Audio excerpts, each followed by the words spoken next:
Main टॉपिककडे की ज्या मराठवाड्यामधनं शेतकऱ्यांचे फोन यायचे, ज्या विदर्भातनं शेतकऱ्यांचे फोन यायचे, ॲक्च्युअली त्यांच्या परिसरामध्ये आणि त्यांच्या भागामध्ये पावसाला सुरुवात झालेली आहे। पण मी तुम्हाला पहिल्यापासून सांगत आलेलो आहे की पाऊस हा एकदमच 2 दिवसात 3 दिवसात संपूर्ण महाराष्ट्र व्यापणार नाही, त्याला जवळपास 5-6 दिवसाचा वेळ हा लागणारच आहे। पण या काळामध्ये पावसाळी वातावरण बनल्यामुळे जे काही पिकं करपण्याचे हाल आहेत त्यामध्ये थोडासा दिलासा मिळत जाईल आणि पाऊस हा प्रत्येक भागात हा येणारच आहे। तर उद्याची 7 ऑगस्ट ही कशा स्वरूपाची जाईल हे पहिले पाहून घेऊयात।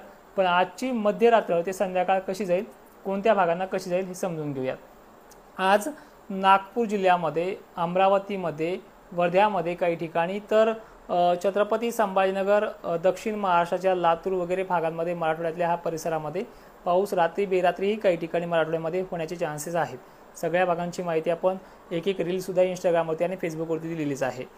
तर उद्याची 7 ऑगस्ट छत्रपती संभाजीनगरच्या पैठण, गंगापूर आणि वैजापूर या भागांमध्ये संध्याकाळपर्यंत सक्रिय होईल 7 ऑगस्टला। त्यानंतर देऊळगाव राजा, लोणार, जिंतूर पट्टा, मंठा पट्टा, घनसावंगी, अंबड, तसेच पाथरी, परभणी, बीड हे देखील भाग परत पावसाच्या रडारवरती आहे।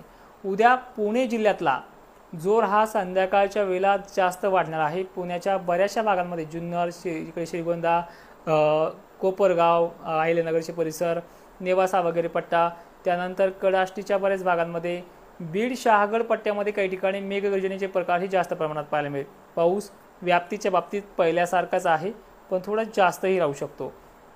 उद्या अकोल्यामध्ये, अमरावतीमध्ये आजपासून कोणत्याही टायमिंगमध्ये 24 तासामध्ये मजल मारणार आहे आणि मालेगाव, जळगाव, धुळे, नंदुरबार हे जे काही भाग आहेत या भागांना कमीत कमी 13 तारखेपर्यंत अनेक ठिकाणी वेटिंग करावी लागणार आहे। पण एवढंही वातावरण तुमच्या भागामध्ये बखाडी राहणार नाही, जेणेकरून पावसाचं काय लगे ह्याच्यामध्ये बंद नाही असं नाही आहे। यामध्ये सुद्धा स्थानिक लेवलला भाग बदलत पद्धतीचा पाऊस तिथे ॲक्टिव्ह असणार आहे। पण बरेचसे शेतकरी आश लावून बसत आहेत की आमच्या आजूबाजूला पडला आहे, खरंच आम्हाला कोणती तारीख मोठी आहे त्या दिवशी आमचे सगळे भाग घेईल, तर ही 12 आणि 13 आहे। पण त्या अगोदरसुद्धा ह्या 2 दिवसामध्ये तुमच्याकडे पावसाचं वातावरण आणि पाऊस हा सुरू होत राहील। त्यानंतर विषय आहे हिंगोलीचा, वाशिमचा, चंद्रपूरचा, गोंदियाचा यांच्या बऱ्याच भागांमध्ये आज मध्यम स्वरूपाचा वातावरण बनणं, काही ठिकाणी चांगला पाऊस पडणं हे घडत आलेलं आहे। पण उद्या आजच्या संध्याकाळपासून तर उद्याच्या लाईव्हपर्यंत किंवा उद्याच्या मध्यरात्रीपर्यंत म्हणजे 7 ऑगस्टच्या संध्याकाळपर्यंत पाऊस या भागांमध्ये नक्की चंद्रपूर, गोंदिया, हिंगोली, यवतमाळ भागांमध्ये, नांदेडसुद्धा होणार आहे। आणि जे काही सोडलेले भाग आहेत मराठवाड्यामध्ये येत्या 24 तासामध्ये त्यांना घ्यायला सुरुवात करणार आहे। सोडलेल्या भागांना, घेतलेल्यांना परत रिपिटेशनमध्ये पडणार आहे असं वातावरण या भागातलं आहे। आता थोडक्यात जाणून घेऊयात, म्हणजे थोडीफार आपण जे काही भाग कमी पावसाच्या बाबतीत होते त्यांची माहिती दिली आहे। उद्या सांगली, सोलापूर, पुणे, अहिल्यानगर, छत्रपती संभाजीनगर, मराठवाड्यातल्या सर्व जिल्ह्यांना भाग बदलत पद्धतीनं पाऊस आहे। पण विशेष नवल असं वाटतंय की ज्या चंद्रपूरच्या भागामध्ये काही ठिकाणी सुरुवात झाला आहे या भागांना विजांच्या कडकडाटामध्ये विजा पडण्याच्या भीतीसह नागपूर, यवतमाळ, चंद्रपूर, वर्धा, वाशिम या भागांमध्ये आहे। अकोला, अमरावती ह्या भागात देखील उद्या पावसाची दस्तक चांगली पद्धतीने राहणार आहे, म्हणजे 7 ऑगस्टला। बुलढाणा जिल्ह्यातल्या खामगाव, चिखली, देऊळगाव राजामध्ये रिपिटेशनमध्ये आहे, म्हणजे ज्यांना पडलं त्यांनाही आहे आणि काही भागांना अजूनही येईल। नाशिक जिल्ह्यामध्ये उद्या, नाशिक क्षेत्रावाले आहे का, नाशिक, मालेगाव, साक्री, धुळे या भागातही उद्या काही ठिकाणी पावसाची एंट्री ही चांगल्या पद्धतीनं असणार आहे। एकंदरीत परिस्थिती उद्याच्या 7 ऑगस्टची चांगली आहे।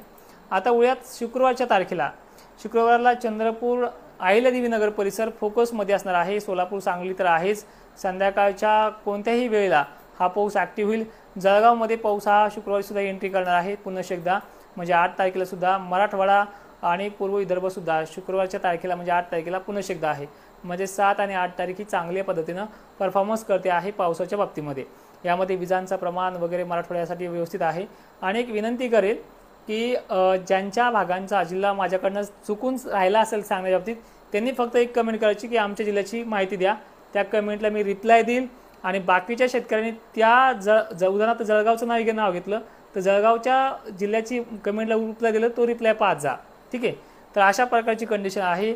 आणि विशेषतः पूर्व विदर्भ, मराठवाड्यासाठी पुढचे 3 ते 4 दिवस पाऊस मेघगर्जनेसह राहणार आहे। नागपूर, चंद्रपूरला 6 ऑगस्टला संध्याकाळी काही ठिकाणी पडेल, उद्याही काही ठिकाणी पडेल आणि 10 तारखेपर्यंत नागपूरचे बरेचसे जवळपास एखादा भाग सुटला आणि आता सगळेच भाग तो पूर्व विदर्भाचे कव्हर करणार आहे। आणि एक्झॅक्टली जे काही हे वातावरण आहे, हे वातावरणाची काही प्रणाली आहे, ही जवळपास महाराष्ट्रामध्ये टिकून आहे 16 ते 17 तारखेपर्यंत। म्हणजे पावसाळी वातावरण आणि रोज महाराष्ट्रात पाऊस हा या आठवडा ते दीड आठवडा कायम टिकून राहणार आहे। तर अशा प्रकारची परिस्थिती आहे। तर आता एक वळूयात आपण मेन मुद्द्याकडे, म्हणजे एक्झॅक्टली ज्या तारखेबद्दल आपल्याला स्पष्ट बोलायचं आहे, कारण की 7 तारखेला रात्रीलाही होणारच आहे। तर संध्याकाळच्या संध्याकाळपर्यंत दिलासा कोणाकोणाला मिळतोय, ज्या सोडलेल्या भागांच्याबद्दल बोलतोय आपण। यामध्ये नाशिक क्षेत्र आहे, पालघर, पुणे, ठाणे, जुन्नर पट्टा, सिन्नर पट्टा, बारामती पट्टा, सातारा, सांगली पट्टा हा देखील आहे। अहिल्यानगरला सुद्धा ठिकठिकाणी उद्या पावसाला सुरुवात होईल। यावेळी पडणारा पाऊस भाग कमी जरी घेत असला, पण जिथे पडेल तिथे समाधानकारक पडणार आहे, अशी परिस्थिती आहे। छत्रपती संभाजीनगरचे जे काही वैजापूर, गंगापूर, पैठण, बऱ्याच शेतकऱ्यांच्या शेतातून पाणी वाहिलं नाही असे शेताचे जे काही भाग आहेत, ह्युमिडिटीच्या लेवलमुळे, गरमीच्या आर्द्रतेमुळे पावसाचं पाण्याच्या थेंबाचं जे काही जाडीकरण आहे हे या भागांमध्ये चांगलं राहणार आहे। त्यानंतर बीड, मराठवाड्याची कंडिशन तर तुम्हाला सांगितली, तुमच्या सगळ्या जिल्ह्यांना पुढच्या 3 दिवसांमध्ये चांगल्या पद्धतीने कव्हर करणार आहे, कारण की दक्षिणेकडनं आणि पूर्वेकडनं येणारी पावसाचे प्रभाव या मराठवाड्याला कदरून सोडल्याशिवाय राहणार नाही आहे। नांदेडमध्ये पालम, पूर्णाचे काही शेतकरी फोन करतायत। तर यांच्या भागामध्ये उद्या दुपारी 2:30 ते 3च्या सुमारास 7 तारखेला 2 दिवस चांगला पाऊस आहे तुम्हाला, 7 आणि 8। 7ला तुमच्या बऱ्याचशा भागांच्या इच्छा पूर्ण होऊन जाईल अशी कंडिशन आहे। परत एकदा पूर्व विदर्भाकडे वळतोय की पूर्व विदर्भाची जी काही सिस्टम आहे पावसाच्या प्रणालीच्या बाबतीत, ही सिस्टम चांगल्या पद्धतीने परफॉर्मन्स करते। येत्या 24 तासामध्ये चंद्रपूरच्या सर्व तालुक्यामध्ये बऱ्याच ठिकाणी विजांच्या अलर्टसह पावसाचं प्रमाण हे अधिकरित्या राहील। काही ठिकाणी नदी नालीचे व्हिडिओ यवतमाळ आणि चंद्रपूरच्या या लगतच्या भागांना चांगले पाहायला मिळतील। वाशिमला याचा प्रभाव आहे, अकोल्याला उद्या प्रभाव आहे, नागपूर आहे। येत्या 24 तासामध्ये आजच्या ह्या लाईव्हच्या टायमिंगपासून पुढे आहे। फक्त जळगाव, धुळे, नंदुरबार, शहादा भाग घेण्यामध्ये कमतरता करतोय। तुम्हाला मी पहिलेही सांगितले की 10 तारखेपर्यंत बरेचसे भाग कव्हर होतील आणि राहिलेले भाग 12-13 तारखेला पूर्ण होऊन जातील। आणि पावसाचं जे काही गणित आहे, पावसाचं जे काही सत्र महाराष्ट्रावरती चालू आहे, आता याबद्दल जर सांगायचं म्हटलं भौगोलिक परिस्थितीनुसार, तर जून आणि जुलै हे तुमच्या 5-6 वर्षाच्या रेकॉर्डमध्ये जर आपण चेक केलं ना, तर या भागांना ऑगस्ट महिन्याच्या अगोदर म्हणजे जून आणि जुलैला चांगला पाऊस होत नाही आहे। पण यांना इथून पुढे गरमीच्या लेवलमुळे होणारा जो काही पावसाचं प्रमाण आहे हे इथून पुढे वाढत जाते। त्यामुळे पश्चिम महाराष्ट्राची चिंता याच महिन्यामध्ये विहिरीच्या पाण्याचा प्रश्न मिटेल असा शब्द तुम्हाला मी ठाम देतोय। आणि महाराष्ट्रातल्या पावसाची जी काही कंडिशन आहे, मराठवाडा ओल्या दुष्काळाकडे ओढ घेईल आणि पूर्व विदर्भाबरोबरच पश्चिम महाराष्ट्रातल्या पाणी कमी असलेल्या भागांना विहिरीत तुडुंब भरून वाहतील। हा महिना ऑगस्टसाठी असा आहे। उद्या एक व्हिडिओ आपला असा होणार आहे की